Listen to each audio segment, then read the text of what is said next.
Bonjour à tout le monde, j'espère que vous allez bien. Aujourd'hui, je suis très contente de vous retrouver pour une nouvelle vidéo.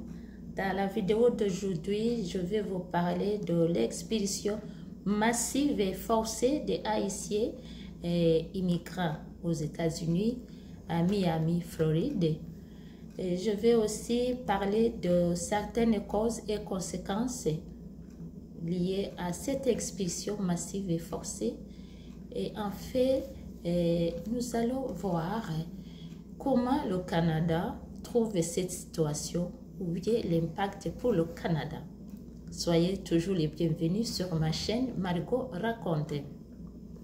Chers amis, depuis que le président des États-Unis décide de révoquer le permis pour les immigrants haïtiens qui vivaient aux États-Unis il y a longtemps, cette communauté haïtienne vit dans une situation traumatique, de peur. Il y a des arrestations qui se sont multipliées, telles que le contrôle d'immigration. Ces immigrants, il y a des centaines, des milliers de personnes qui trouvent que leur vie, leur santé, leur avenir, leur futur est menacé. Alors, le seul espoir, l'unique espoir n'est que se rendre au Canada. Alors, pour certains immigrants disposent d'un statut de protection temporaire. Ce fameux statut leur a été accordé par Joe Biden. C'est un statut qui a été accordé aux citoyens dont leur sécurité est compromise dans leur pays d'origine. Alors, ces immigrants, ils ont une inquiétude plus.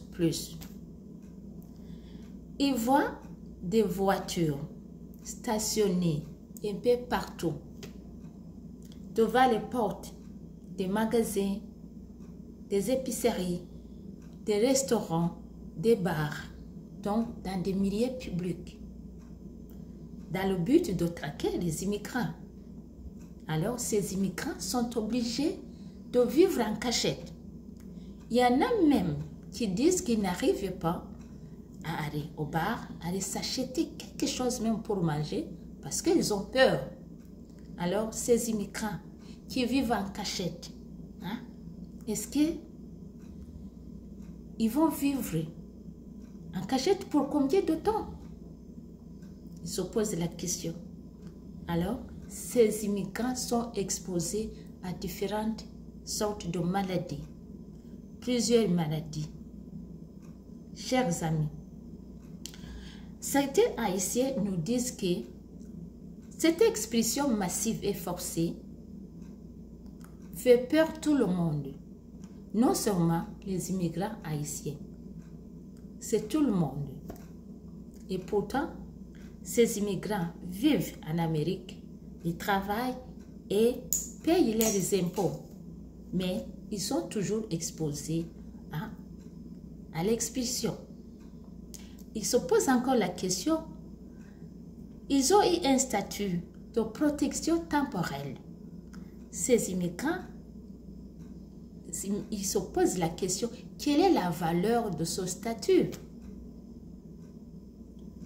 Eux qui sont voyés vivre dans une situation régulière, alors qu'aujourd'hui, c'est le monde à l'envers.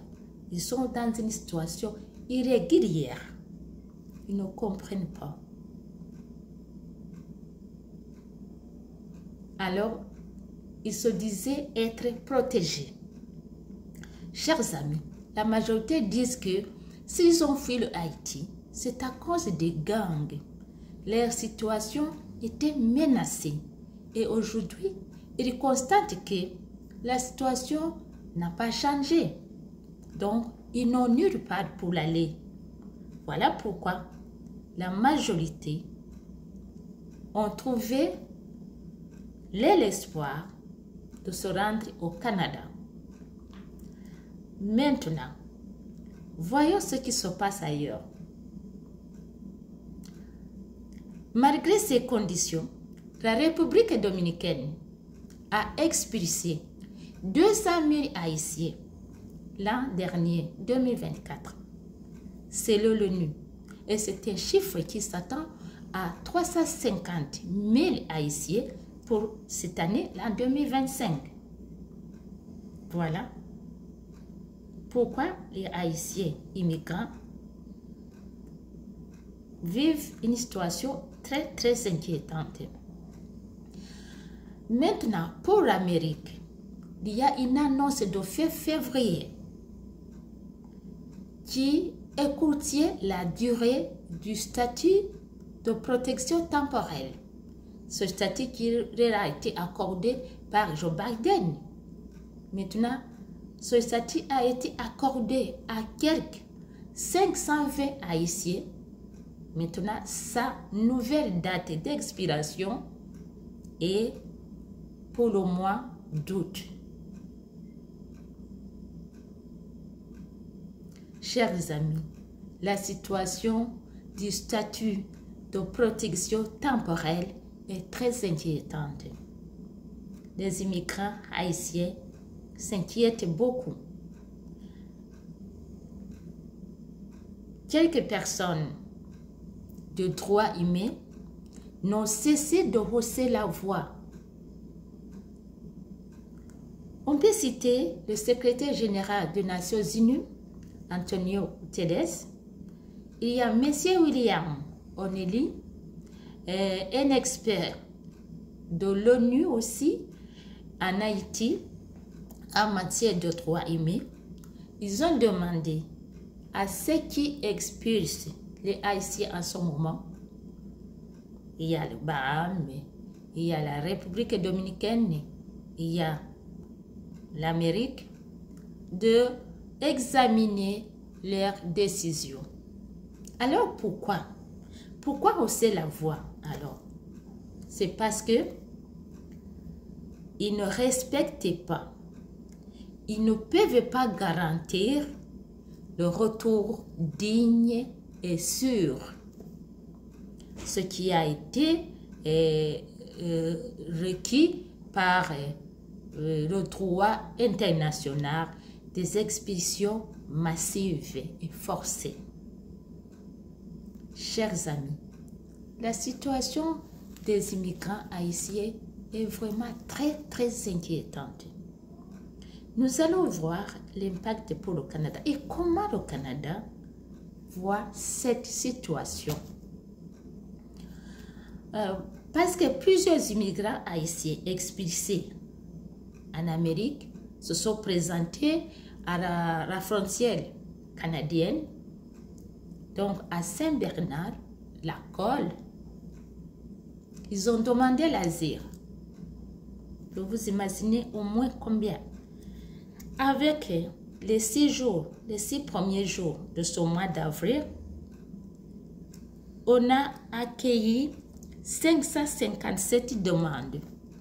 Et on nous dit que c'est égal au même nombre que le mois de janvier. Mais pour le Canada, pour l'immigration canadienne, quand ils regardent cette hausse d'expulsion, ils trouvent que c'est une hausse pour le gouvernement. Mais comme le Canada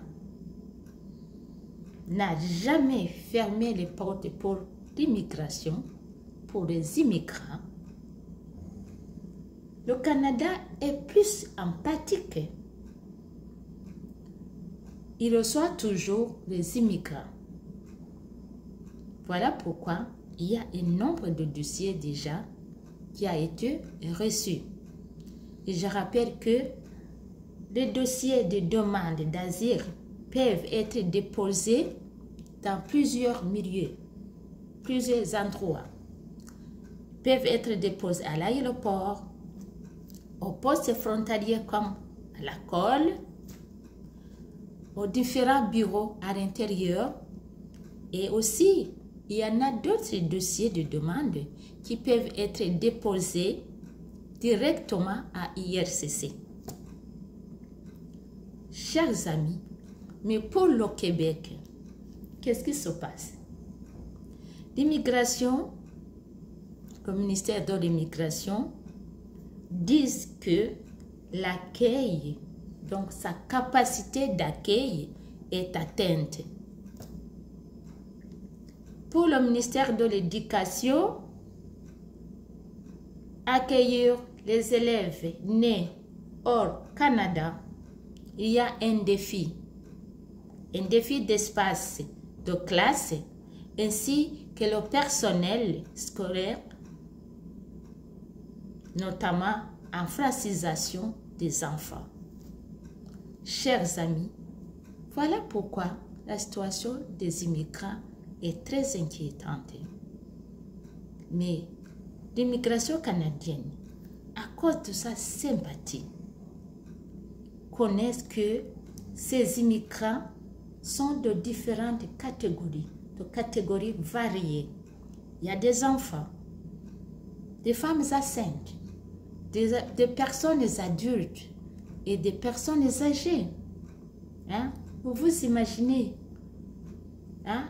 Ils sont entre l'Amérique et déjà hors Amérique parce qu'ils sont expulsés et aux frontières canadiennes.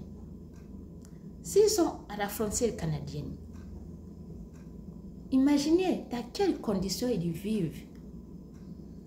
Ils dorment dehors, de quoi manger, presque il n'y en a pas.